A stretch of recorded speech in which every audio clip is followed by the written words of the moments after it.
यशायाह बताता है कैसा परमेश्वर कभी देखने में आया नहीं, उसकी चर्चा कभी सुनी नहीं। हालेलुया।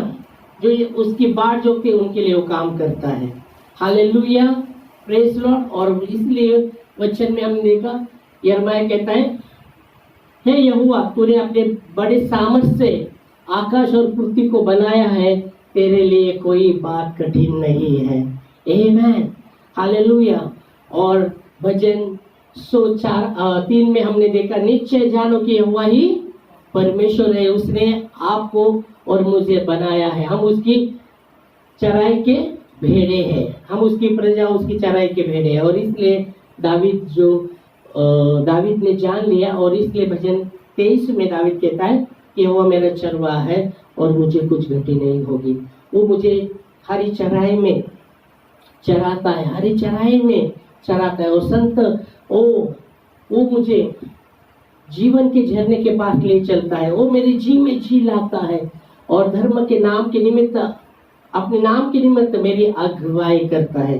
फिर वो 4 वचन में कहता है, चाहे मैं घोर अंधकार की तरह से क्यों ना गुजरूं, फिर भी किसी हानि से नहीं डरूंगा। मतलब अपना सोच उसने इतना सकारात्मक रखा है, उसमें नकारात्मक कोई बात, वो बोल रहे नकारात्मक नहीं सोच रहा हूँ, कि चाहे ऐसे घोर अंधकार के जब तराई से गुजरे, बहुत बार नकारात्मक बात हो सके, अभी बचते कि नहीं बचते, अभी क्या होगा, डर डर डर डर, ऐसे घोर अंधकार की तराई से गुजर रहे। फिर वो कहता है, मैं किसी हानि से नहीं डरूंगा, क्योंकि तू मेरे साथ रहता है। जब परमेश्वर मेरे साथ रहता है, कुछ हानि नहीं होगी। परमेश्वर मेरे साथ रहता है, वो कुछ हानि नहीं होने देगा। परिस्थिति आएगी, ऐसे घोर अंधकार से तरह से जाना पड़ेगा। ऐसा नहीं बोल रहा कि नहीं जा सकते तुम, घोर अंधकार की तरह से तुमको जाना ही नहीं पड़ेगा। तो यहाँ बच्चे समझना हमें क्या है, दावीद कहता है कि चाहे मैं घोर अंधकार की तरह से क्यों ना गुजरूं, ऐसा स्थिति आ सकता है कि घोर अंधकार से तरह से मैं गुजर रहा हूं, फिर भी किसी हानि से नहीं डरूंगा, क्योंकि तू मेरे साथ रहता है। आमेन। और तेरे सोटे, तेरे लाठी से मुझे शांति मिलती है। Praise God. फिर 5 वचन में वो कहता है, तू मेरे शत्रु के सामने मेरे लिए मेज बिछाता है। शत्रु के सामने तू मेरे लिए मेज बिछाता है, तू मेरे लिए मेज बिछाता है।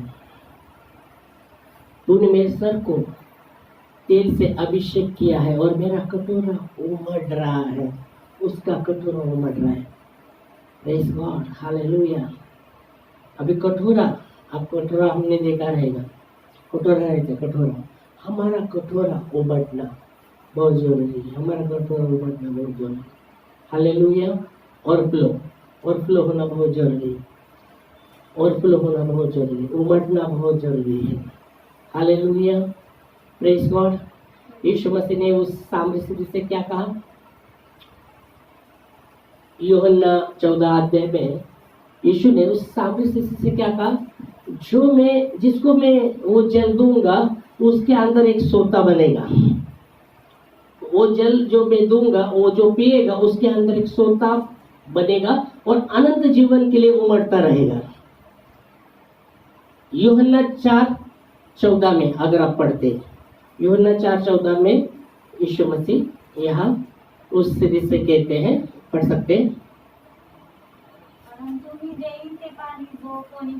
जो मैं जल दूंगा, जो पिएगा उसको कभी प्यास नहीं लगेगी, और जो पानी में जो जिसको दूंगा, जल दूंगा, हाँ, आमेन। तो सामने से यीशु मसीह ने कहा, जो मैं जल दूंगा, जो पिएगा उसको कभी प्यास नहीं लगेगी, और वो जल, वचन कहता है कि उसमें एक सोता बनेगा, और वो उमड़ता रहेगा। हालेलुया। उमड़ना बहुत जरूरी है। और यहाँ दावीद वही बात कह रहा है कि मेरा कटोरा उमड़ रहा है, और फ्लो हो रहा है, मेरा कटोरा उमड़ रहा है। Praise God. हमारा कटोरा उमड़ना, अभी कौन सा कटोरा है हमारे पास, कौन सा कटोरा है? सुनो, हमने देखा कटोरा किसके पास रहता है, जो भिखारी रहते हैं उनके पास कटोरे रहते हैं ना, भीख मांगने के लिए कटोरे रहते। तो हमारे पास कौन सा कटोरा है जो उमड़ने के विषय में बात कर रहा है? हेलो, वचन कटोरा है क्या? ऐसा तो बाइबल में नहीं लिखा। वचन तलवार है, वचन जल है, वचन कटोरा नहीं है। ओके, कौन सा कटोरा? जीवन का कटोरा। हमारा जीवन का कटोरा उमड़ना बहुत जरूरी है। हालेलुया। वो जीवन का कटोरा हमारे पास है, वो उमड़ना, ये जीवन का कटोरा उमड़ना बहुत जरूरी है। हालेलुया। और दावीद वही कहता है कि मेरा कटोरा उमड़ रहा है। उमड़ना, उमड़ना, अभी उमड़ना, अभी कैसे आप देखेंगे तो दावीद जब भी जैसा वो दावीद भेड़ को चराता था, और जब चराने लगता तो वो बैठते हुए प्रभु की स्तुति करता था। ओ प्रभु की स्तुति करता था, उसकी आराधना करता था। उमड़ना, उमड़ना, उमड़ना। और इसलिए दावीद को कहा गया है, छोटा था दावीद, परमेश्वर ने उसको पहले राजा शाऊल को राजा होने के लिए चुन लिया था, पर जब आगे का उल्लंघन करता है तो उसका राजा होने के लिए उसको नकारा जाता है। फिर दावीद को चुना गया राजा होने के लिए। हालेलुया। क्यों? क्योंकि वो उसको करीब का उसके हृदय का करीब का, परमेश्वर के हृदय का करीब का कहा गया, क्योंकि उसका कटोरा उमड़ रहा था प्रभु की स्तुति करते हुए। उसका कटोरा उमड़ रहा था प्रभु की प्रशंसा करते हुए। हालेलुया। तो हमारा कटोरा उमड़ना बहुत जरूरी है। हालेलुया। जीवन का कटोरा बोल रहा हूँ, ये जीवन का कटोरा उमड़ना बहुत जरूरी है परमेश्वर के लिए। उमड़ना बहुत जरूरी है।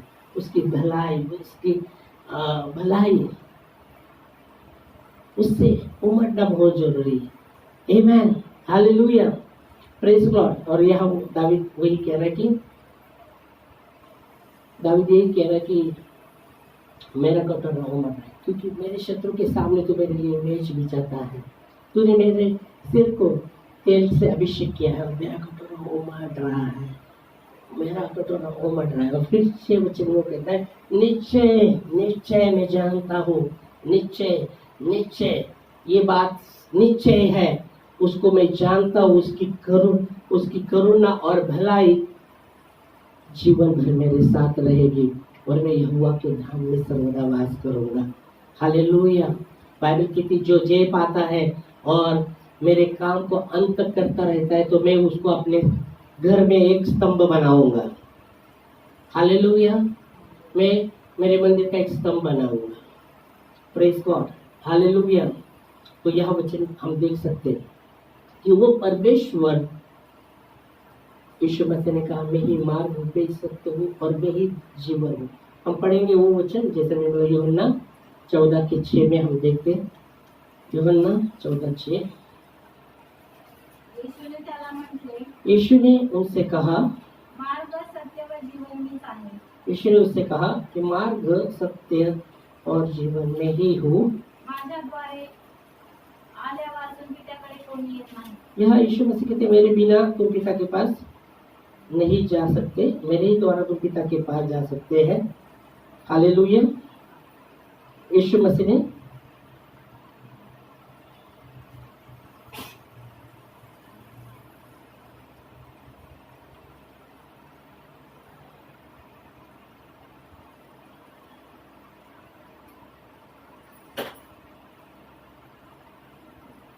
यह आप देखेंगे,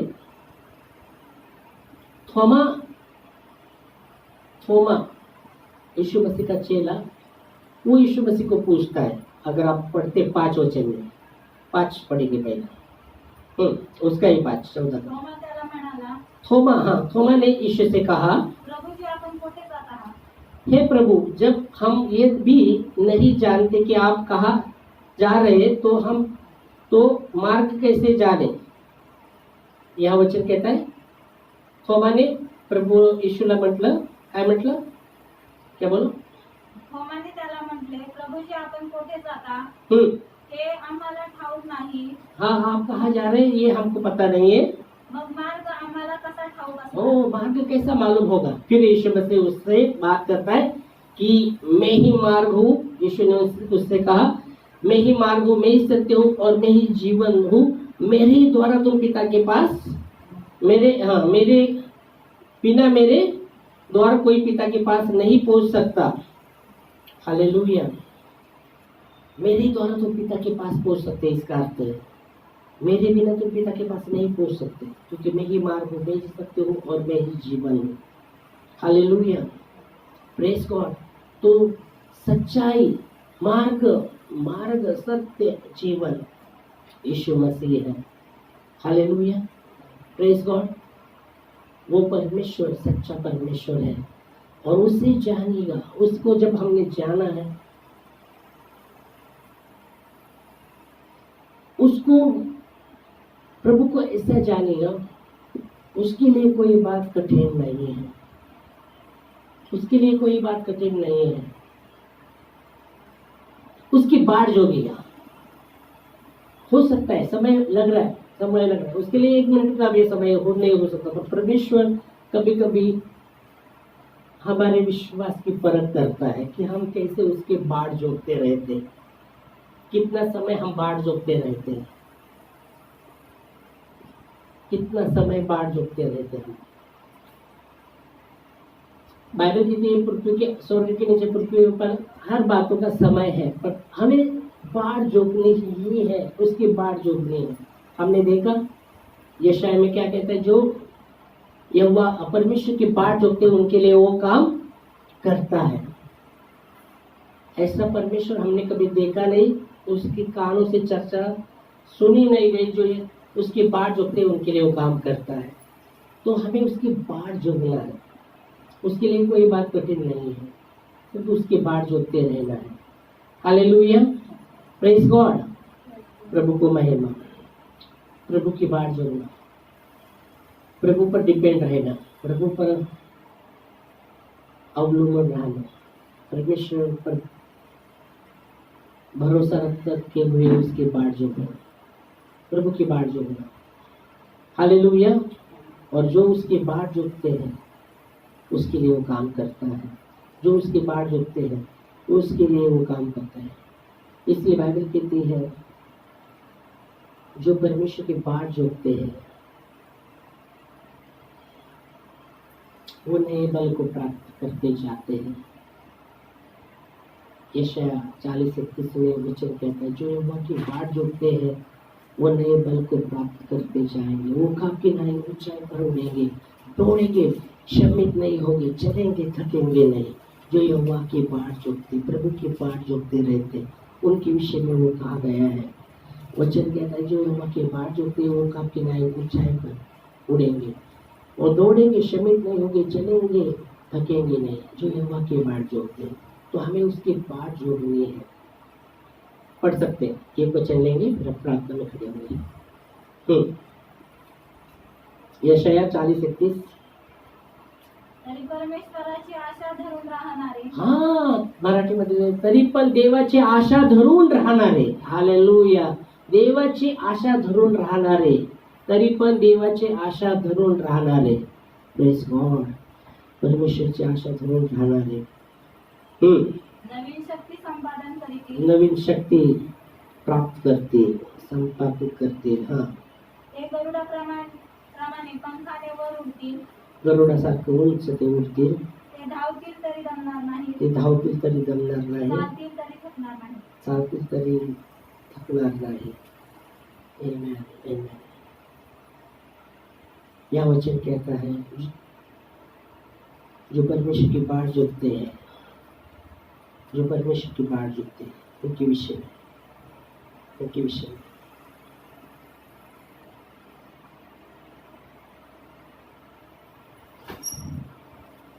यहाँ कहा गया है इस वचन में, तरुण तो थकते हैं और श्रमित हो जाते हैं और जवान ठोकर खाकर गिरते हैं, परंतु जो प्रभु की बाट जोगते हैं वे नया बल प्राप्त करते जाएंगे। उकाब की नाई उड़ेंगे, वे दौड़ेंगे, श्रमित न होंगे, चलेंगे, थकेंगे ना। हालेलुया। जो यहोवा की बाट जोगते हैं उनके विषय में वो कहता है। 30 वचन में कहता है कि ये 30 वचन में वो कहता है, तरुण थकते हैं, श्रमित हो जाते हैं, जवान ठोकर खाकर गिरते, परंतु जो यहोवा की बाट जोगते हैं वो नया बल प्राप्त करते जाएंगे। उकाब की नाई, ओ ऊंचाई पर उड़ेंगे, दौड़ेंगे, शमित रहेंगे, चलेंगे, थकेंगे नहीं। हालेलुया। उकाब का उदाहरण दिया मैंने बहुत पहले। उकाब के विषय में हमने देखा है, उकाब हमेशा ऊंचाई पर रहते हैं। हमेशा जब वो उड़ता है ना, बहुत ऊंचाई पर उड़ता रहता है एकदम, मालूम है? एकदम उकाब, उकाब मतलब गरुड़। उकाब वो नीचे उड़ता नहीं है, नीचे नीचे ऐसे ऊपर, बहुत ही ऊपर रहेगा, ऊपर रहेगा। उकाब को कहा गया है उकाब। पर एक समय आता है जब उसके पंख झड़ने लगते हैं, न वो नाखून गिरने लगते, पर तब उसको बाढ़ जोगनी पड़ती है। बहुत समय वो बाढ़ जोगता रहता है। जब उसका पंख गिरने लगते तब उसको बाढ़ जोगना पड़ता है, बाढ़ जोगना पड़ता है, परमेश्वर के बाढ़ जोगना पड़ता है। जब तक वो नए पंख नहीं आए तब तक वो पूरी रीति से वो बाढ़ जोगता रहता है। फिर जब वो उसको नया पंख आता है फिर वापस एकदम ऊंचाई। इसलिए वो काप का उदाहरण लिया इधर। Hallelujah, praise Lord. जो यहोवा की बाढ़ जोगते हैं वो काप की नई ऊंचाई पर उड़ेंगे, दौड़ेंगे, शमित नहीं होंगे, चलेंगे, थकेंगे नहीं। तो वो समय उसके जीवन में भी आता है जब उसके पंख झड़ने लगते, उस समय उसको बाढ़ जोगने का, बाढ़ जोड़ना, परमेश्वर के बाढ़ जोड़ने का समय रहता है। हालेलुया। हमारे भी जीवन में ऐसे समय आता है, जैसे उदाहरण के लिए वो आपके पंख झड़ने लगे, वो उस समय बहुत ही कठिन रहेगा। हो सकता है हमारे जीवन में ऐसे कठिन समय आते, तभी हमें क्या करना है? परमेश्वर के बाढ़ जोड़ना है। और बहुत बार हम अपने कठिन समय पर क्या प्रभु पर डिपेंड रहते कि अपना चलाते, तो हमें उस समय प्रभु पर डिपेंड रहकर उसके बाढ़ जोड़नी है। हालेलुया। क्योंकि उसके लिए कोई बात कठिन नहीं है। आपके लिए, मेरे लिए कठिन हो सकता है, पर प्रभु के लिए कोई बात कठिन नहीं है। मनुष्य के लिए असंभव हो सकता है, परमेश्वर के लिए सब कुछ संभव है। आमेन। हालेलुया। तो वो परमेश्वर है ऐसा कि जो उसकी बाढ़ जोड़ते हैं उनके लिए काम करता है। आमेन। हालेलुया। तो जीवन में जब ऐसा तब समय से हम गुजरते, कठिनाई से गुजरते, हमें परमेश्वर की बाढ़, उस पर निर्भर होते हुए, उस पर डिपेंड होते हुए उसकी बाढ़ जोड़नी है। हालेलुया। प्रतिदिन मैं कहूँगा प्रभु पर डिपेंड होना है, प्रतिदिन, प्रतिदिन। क्योंकि यीशु मसीह ने अपने चेलों को प्रार्थना सिखाया। चेलों ने कहा, यूहन्ना ने अपने चेलों को प्रार्थना सिखाया, तो हमें प्रार्थना कैसे करने सिखा। तो यीशु मसीह ने कहा, ऐसे प्रार्थना करो। कैसे प्रार्थना करो? कैसे करो? कैसे करो? कैसे प्रार्थना करो बोले यीशु मसीह ने? मत्ती 6:9 वचन में आप देखेंगे तो यीशु मसीह अपने चेलों को प्रार्थना करना सिखाता है। तो इस प्रकार तुम प्रार्थना करो। मत्ती 6:9 में, हे हमारे स्वर्गीय पिता, तेरा नाम पाक माना जाए, तेरा राज्य आए, जैसे तेरे स्वर्ग में इच्छा पूरी होती है वैसे पृथ्वी पर हो। हम पढ़ सकते हैं। फिर आगे पढ़ो जल्दी जल्दी। तुम्ही या प्रकारे प्रार्थना करा। यीशु मसीह अपने चेलों को कहते हैं, इस प्रकार तुम प्रार्थना करो। आमच्या स्वर्गातील पित्या, हे हमारे स्वर्गीय पिता, तुझे नाव पवित्र मानले जाओ। हाँ, तेरा नाम पवित्र माना जाए, तुझे राज्य येवो, तेरा राज्य आए, जैसे स्वर्गात तसे पृथ्वीवरही तुझ्या इच्छेप्रमाणे हो। जैसे स्वर्ग में तेरी इच्छा पूरी होती है वैसे पृथ्वी पर भी तेरी इच्छा पूरी हो। आमची रोजची भाकर आम्हास दे। दिन भर की रोटी कैसा लिखा है? आमची रोजची भाकर आज आम्हास दे। आमची रोजची भाकर लेगा। हमारे दिन भर की रोटी आज हमें दे। हमारे दिन भर की रोटी, हमारे दिन भर की रोटी आज हमें दे। मतलब दिन भर की जो रोटी है, कल की रोटी के विषय में नहीं बात कर रहा, परसों की रोटी के विषय में नहीं बात कर रहा। हमारे दिन भर की रोटी आज हमें दे। कल की रोटी के विषय में बात नहीं कर रहा, कल की भी रोटी, आज की रोटी, कल की रोटी भी दे।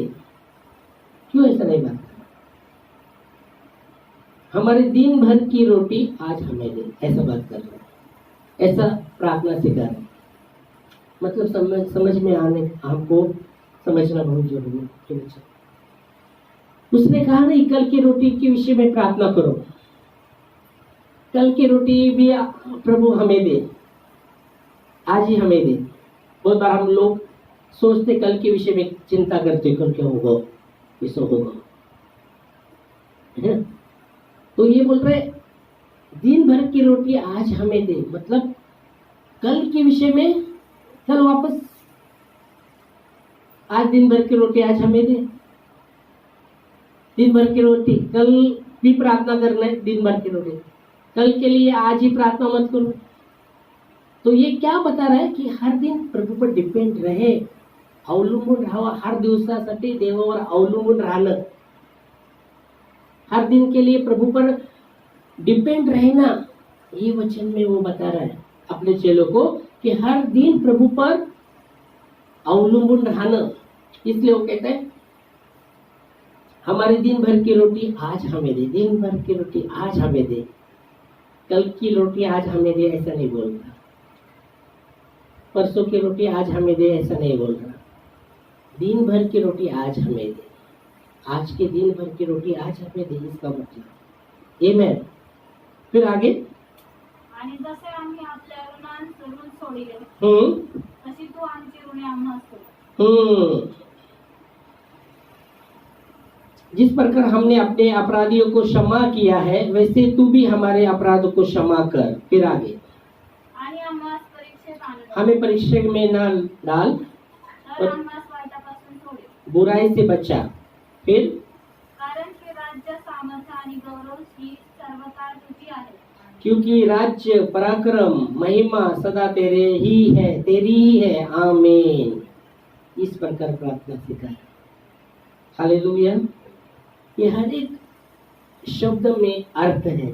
जब प्रभु ने अपने चेलों को प्रार्थना, जैसे हमने इस 11 वचन में हमने अर्थ क्या जाना, हमारे दिन भर की रोटी आज हमें दे, मतलब दिन भर की रोटी आज हमें दे। कल के विषय रोटी के बारे में बात नहीं कर रहे, कल के विषय में फिर से प्रभु पर डिपेंड रहना है, फिर से प्रभु पर डिपेंड रहना है। जीवन के हर क्षेत्र में प्रभु पर हर दिन डिपेंड रहने के विषय में, अवलंबन रहने के विषय में बात कर रहे हैं। Hallelujah, praise God. तो प्रभु को महिमा, उसकी बाट जोतते रहना, प्रभु की बाट जोतते रहना है। और वचन कहते हैं जो उसकी बाट जोतते हैं वो मुकाम की नहीं, ऊंचाई पर दौड़ेंगे, शमित देंगे, चलेंगे, थकेंगे नहीं। हालेलुया, क्योंकि वही एक सच्चा परमेश्वर है। और जो उस पर भरोसा रखते हैं, आशा रखते हैं, वो कभी लज्जित पज्जित नहीं होते। आमीन। इस समय हम खड़े होंगे प्रार्थना में और प्रभु को धन्यवाद देंगे, उसकी आराधना करेंगे, उसके नाम को धन्यवाद देंगे। सचमुच जो भला है, उसकी करुणा सदा के लिए है, उसकी सच्चाई पीढ़ी पीढ़ी तक बनी रहती है। दावीद ने जान लिया कि यह वही चरवाहा है, यह मेरा चरवाहा है। ओ हालेलुया, वो चरवाहा, वो हरी भरी चराई में हमें चराता है, सूख जाए जल्लों के पास लेके जाता है और हमारे जी में जी लाता है, और धर्म के नाम के निमित्त, उसके नाम के निमित्त हमारी अगुवाई करता है। और दावीद कहता है कि चाहे मैं घोर अंधकार के तरह से क्यों ना गुजरूं, फिर भी तू मेरे संग रहता है, किसी हानि से नहीं डरूंगा, क्योंकि तू मेरे संग रहता है। तेरे सोटे, तेरे लाठी से मुझे शांति मिलती है। मेरे शत्रु के सामने मेरे लिए मेज बिछाता है। तूने मेरे सिर को वो तेल से अभिषेक किया है और मेरा कटोरा उमड़ रहा है। निश्चय उसकी करुणा और भलाई जीवन भर